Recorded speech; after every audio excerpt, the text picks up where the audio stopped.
Campbell. I'm Erin. I'm Becky. I'm Pam. And we're Fredericksburg Moms. Check out the Fred Parent calendar for cool things to do every week at fredparent.net. This episode of Fredericksburg Moms was filmed at ADS Meeting and Training Center in Westwood Office Park. ADS Meeting and Training Center provides meeting rooms for everyone who is looking for reputable, clean space to hold meetings, training, networking, and much more. Today we have a couple of special guests with us. We have Anthony Campbell and Pam Garrett from Safe Harbor. Pam, can you tell us a little bit about Safe Harbor? Safe Harbor works to reduce the trauma to child victims of abuse.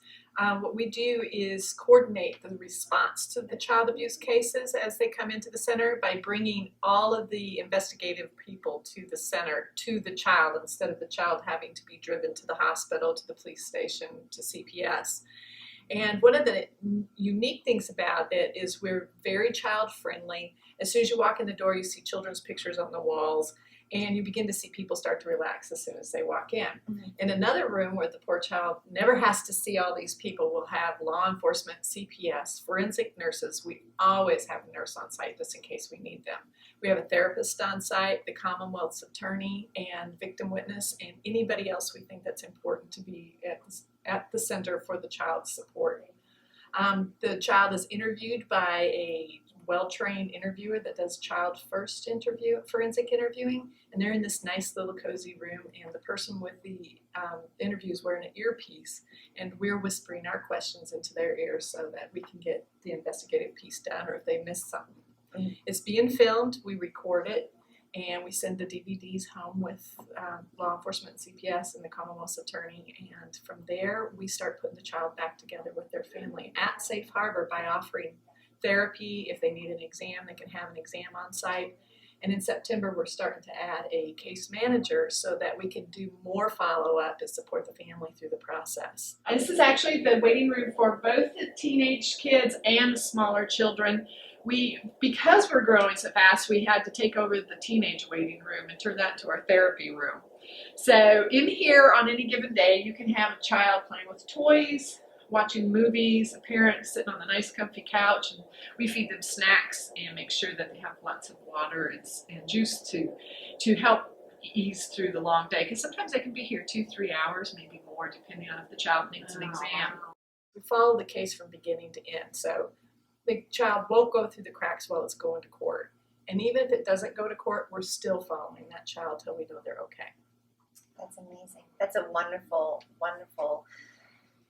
It's very needed. It's a very needed, like, people don't necessarily think about when that happens. Yes, we know it happens, and yes, we know that there are investigations and it gets taken care of, but from an inside perspective of the actual process, to spare that child having to retell that story so many times to so many different people with so many different questions, the way you all handle it on site, in that comfortable atmosphere where that child only has to talk to one person, and everyone gets the information they need, and then that way you can get the child on their way to healing.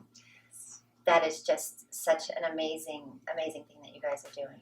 Well, and it's kind of exciting. I remember when we first opened and we had our first little girl come through and she had to have an exam. She was terrified when she came. And she ended up telling her story, and then she had to have an exam. And it was such a positive experience that on the way out the door, she grabbed her mom's hand and said, "I had fun." Well, bittersweet, but she had fun. She got to tell her story, and that was a good thing. And we've had parents come in, and just recently had a father stop in to tell me how well his daughter was doing, and he thanked Safe Harbor for what we did. So it was nice to hear, because we sometimes don't get to know a year later, 2 years later, how the kid's doing, but we must be doing it right. So Pam and I are in the interview room, and I love this room. I love the comforts that she put in here. It feels very relaxing. It feels homey. But you've got a couple of special setup things in here. Tell me about them. Okay, when a child comes in here, we always get them to sit in this chair, because we have a camera up on the corner up there that pans down on the child, and it allows us to monitor their body language, to see if they're in distress, and to kind of see how they're reacting in the interview. And it also catches this where we use the child first forensic interview practice, and it builds rapport, and it's done in the child's words. What kind of numbers are we talking about with this type of abuse like on a national level, statistically?